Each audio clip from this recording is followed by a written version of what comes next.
I began in television in 1962 when Channel 7 was surrounded on three sides by bush, with the dominant feature of the landscape being the original water tower. This has witnessed the coming and going of the station from the surrounds of Mount Yokine. Many friendships began at this isolated location, where the work environment quickly developed as a family, as each helped the other overcome the challenges of the new medium. Great friendships remain to this day, such as Richard Ashton and Gordon McColl, who began work at the station when it was being built. Each became studio directors, though on the first night they were the two studio cameramen who captured the opening ceremony, the first variety show and the first live television news presentation. Film inserts were provided by Digby Milner, Tom Hall, Peter Goodall and Lou Belsey. Peter is the only one of the early cine cameramen still with us today. Darcy Farrell, the first news boss, is now working for Nigel Satterley's property group, which is developing the Seven Hills estate on the former Seven site. To commemorate the beginning of television in Australia in 1956, a group of cinema and television veterans conducted a reunion of 7, 2 and 9 folk for the 50th anniversary. The patron for the Veterans Association was the late Sir James Crothers, the founder of TVW Channel 7 in Perth. This association is now known as the Australian Museum of Motion Picture and Television, or AMPT. They also held an exhibition that year at the Perth Town Hall.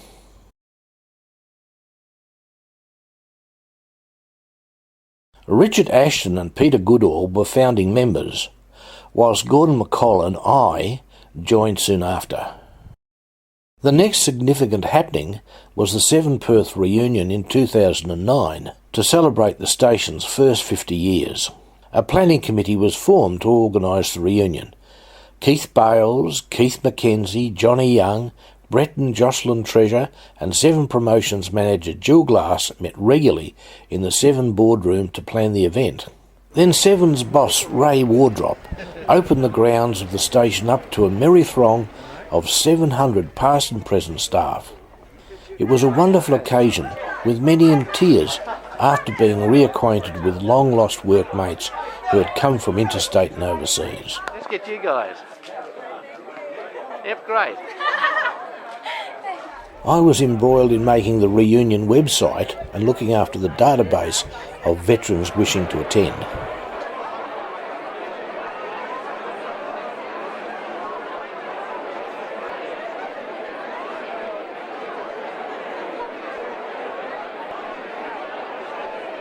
Simultaneously, Sadie Purser was busy producing the first 50 years, Seven's anniversary special, with Richard, Gordon and I finding photos to illustrate the olden days.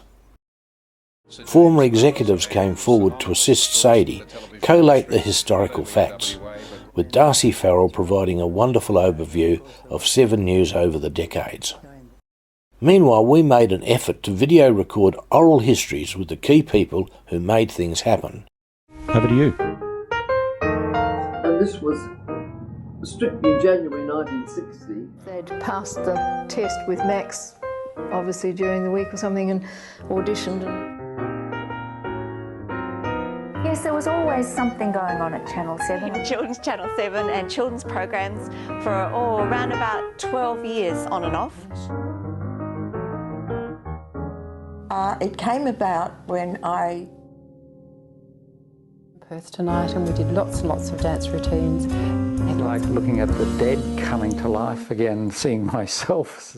In doing so, we were very fortunate, as many staff had collected photos, kept souvenirs and accumulated a wide range of memorabilia.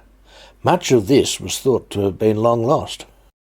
Between the museum collecting and preserving the artefacts, and the veterans supplying me with content to place on the WATV history web pages, I, with their assistance, have been able to tell the inside stories of our local television industry. People live until the last person remembers them, so this is an attempt to keep alive the memory of the many veterans. Sadly, much effort now goes into providing tributes to our friends that have passed, particularly as many are now in their 70s, 80s and 90s. It won't be long and most of us will have faded away.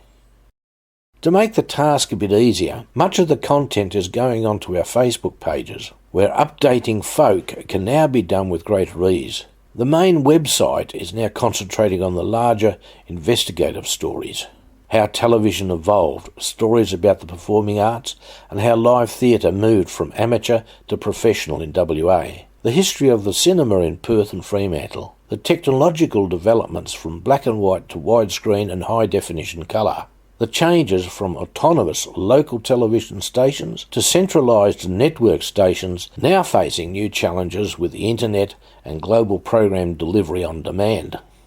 Hopefully we can find younger people to carry on the storytelling and maintain the history to ensure that future generations of the public, students and researchers will still have these resources for many years to come, so that they may discover how it all came about and the ancient tools we used in the pioneering era to achieve it.